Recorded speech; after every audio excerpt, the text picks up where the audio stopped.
All right, Maria, thank you. This morning on Today's Health, trouble sleeping? If you can barely see over your coffee this morning, there might be a good reason. Research is showing us that 70% of women spend more time trying to fall asleep than actually sleeping. The majority are suffering from insomnia, a sleep disorder that affects 32 million Americans and counting. Dr. Keri Peterson is a contributor to Women's Health magazine.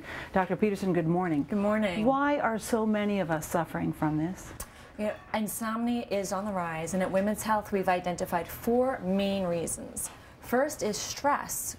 If stress is on the rise, we go to bed worrying about what's going to happen the next day, about our jobs, about our lives, and it makes it difficult to fall asleep. It causes the production of a hormone called cortisol that interrupts your sleep cycle. So that's one thing. Another thing is we're not exercising enough. It's at the bottom of our priority list, and exercise really helps you fall asleep. So I highly recommend, if you're having trouble sleeping, exercise. How much exercise is needed just to sleep? I would say about 20 to 30 minutes of cardiovascular activity. Just take a walk for 20, 30 minutes if you can. Yeah. So if this is the cause, and you're saying it's on the rise, it sounds like something that people really have got to take care of. And you talked about some of the things that people can do. But you know, at some point, you might have to go see a doctor, because this becomes chronic. It's not just once in a while because my son is having trouble in school, or my husband's having trouble at work, or maybe I am. It's something actually much more right. deep. That's correct, because not being able to fall asleep can be due to an underlying medical condition. It may not just be primary insomnia, which has no known cause. So the causes that you may investigate with your doctor, there's several. First off, emotionally, you can be suffering from depression, anxiety. You can have multiple medical problems that can cause it, like arthritis and thyroid disease and reflux. If you're a shift worker and if you work at night and you sleep during the day, that can be an underlying cause. Certain medications, caffeine, if you drink caffeine after 2 o'clock, big problem, that's a no-no.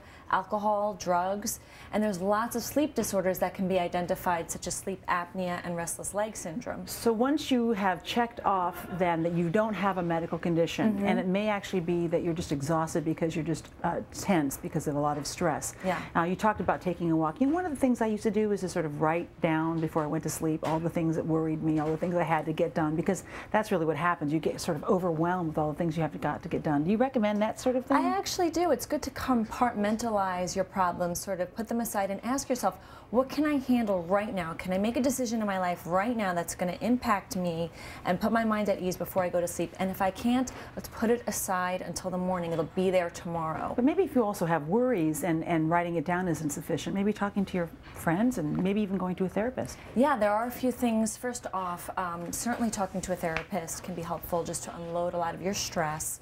And relaxation techniques can be very helpful, yoga and meditation. And then there are some therapies that a therapist can go through with you. There's one called sleep restriction, which is where you limit the number of hours that you're in bed, so that you're only spending your time in bed sleeping rather than lying there awake. And another useful technique that's used is called reconditioning, where you only associate your bed with sleeping. So you only go to bed when you're very tired, and if you're lying in bed for more than 30 minutes, restless, get out of your bed, go back to your living room, and engage in a quiet activity until you become sleepy again. And it takes the anxiety out of the bedroom. And you can prepare, maybe, I mean, isn't sleep also to some degree allowed when you kind of follow the same pattern right before you go to sleep at night? In other words, create a pattern.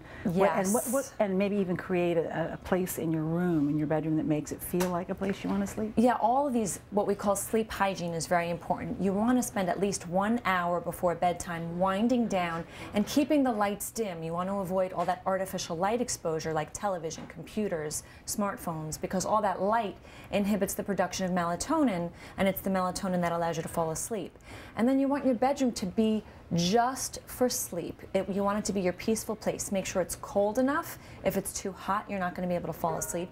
Don't watch TV in your bedroom, because that's going to make you associate other activities with your bedroom. And only go to bed when you're exhausted. Wait until you're sleepy before you cross that threshold. And also make your bed every day, because having a clean, neat bedroom and then unfolding that bed is another ritual that can help. Yeah, and you know, sometimes with my kids and my family, I always say, before they go to bed, everything is going to be just fine. The's nothing to worry about. You're That's going to be right. just fine. Take a deep breath. Deep breathing is really relax. helpful. Life is good. All right. Thanks so much, Keri Peterson. Thanks so Thank much. you. Great advice this morning Thank you. to help us.